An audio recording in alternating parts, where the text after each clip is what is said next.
Alright, so hey guys, welcome to another Warframe video, and today we're gonna take a quick look at a pretty unique melee weapon and the newest hammer that was added into the game with the Nightwave, the Wolf Sledge. Now this weapon was fairly well hidden because I don't remember seeing anything about it, and at the time of recording of this video at least, it still doesn't exist in the codex. So how do you get this weapon? Well, you get it in parts from the Wolf of Saturn 6 mini-boss that spawns in Stoker style as a random encounter. Now, I'm really sorry for not showing you any footage of this encounter, but in the many hours that I've played since the Nightwave update, I haven't seen him once. He is pretty damn rare. Which means getting the weapon is gonna be a bit of a bitch, because according to Wiki, it will on average take you about 40 kills to get all the parts. And this, in combination with the weapon being new and also pretty unique, is why it's so damn expensive. I mean, when I bought mine, it was going around for around 1500 to 2000 plat.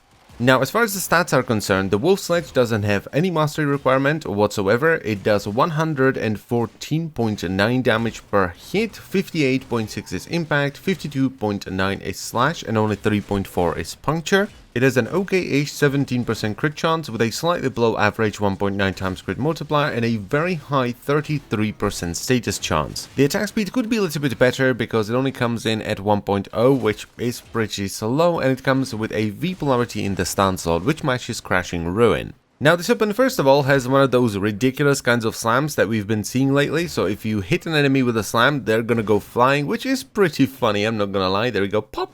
And off they go. But by far the most unique thing about this weapon is that you can do a charged throw just like you can with a glyph, and it does look pretty funny because it will knock the enemy off their feet. The mechanic is actually really cool because it will even hit enemies on its way back, which is probably even funnier than hitting them head on. However, while the mechanic is really cool, it's also kind of bad because the hit detection on the throw is not the best, and it's sometimes really hard to hit things that are right in front of you. And the hitbox on the hammer is also really big, so if you aim too low, it's just gonna bounce off the floor. If you aim too high in a closed off room, it's gonna bounce off the ceiling, and it's just gonna bounce off of everything. It's really hard to actually throw this in indoor maps. Now, when it comes to the build on the Wolf Sledge, there are multiple things you can do. I decided to go with a 2 Forma build where I've added 2 Vs. And I decided to focus on status, so we have Crushing Ruin as the stance, which has one of the best combos for hammers, which is Shattered Village, and it also has a V polarity, so it matches the polarity the weapon comes with, saving you 1 Forma. Then I went with Prime Pressure Point for damage, Primed Fury for attack speed, Primed Reach for the extra range, because even though the weapon is really big, the range on it is surprisingly short. Then we have Condition Overload, so I do more damage as I proc more status on the enemy. Drifting Contact for most of the combo duration, so we get the combo multiplier, which is a massive boost to our damage.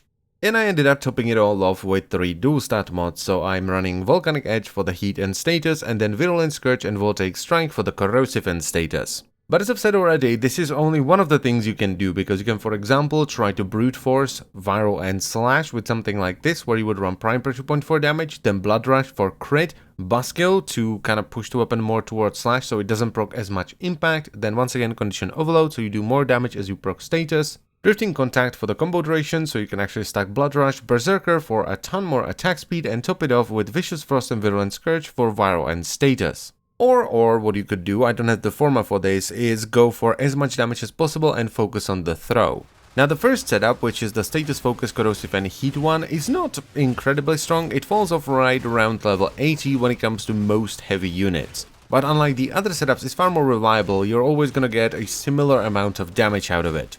And it's about equally as effective against all the factions, with the exception of the Infested of course, which can be smashed even up to level 100 because they tend to be a little bit squishier.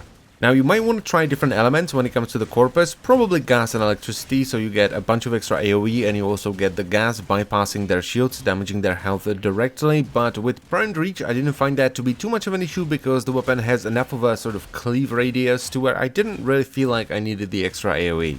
And finally, let's also quickly check on the performance of the viral and slash setup, which can take on enemies beyond level 100, but unlike the corrosive and heat setup is not very reliable.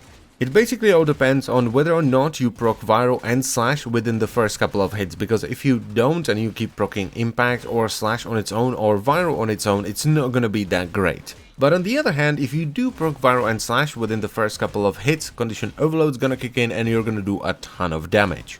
So, is the Wolf Sledge worth its current asking price of about 1500 to 2000 platinum? No! Oh no, no, no, no, no. No weapon in this game is worth 2000 platinum or even 1500 platinum. Hell, 500 platinum.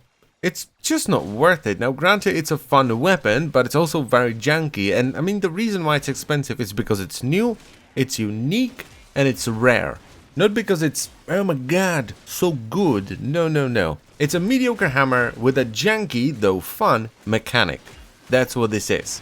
Don't buy this unless you want it as sort of a collector's item, or you just wanted to walk around with, be like, look what I got, the wolf sledge, whip-de-doo. But even then I would still probably wait, because Steve did talk about the rate of random encounters increasing as we go through the Nightwave. Which means that you should, I'm not saying you will, but you should run into the wolf more often later into Nightwave, and you should be able to farm the parts yourself rather than paying a stupid amount of platinum for them. And that is pretty much all I wanted to say, so I thank you very much for watching. As always guys, I hope you've enjoyed the video, and I will see you next time. Bye bye.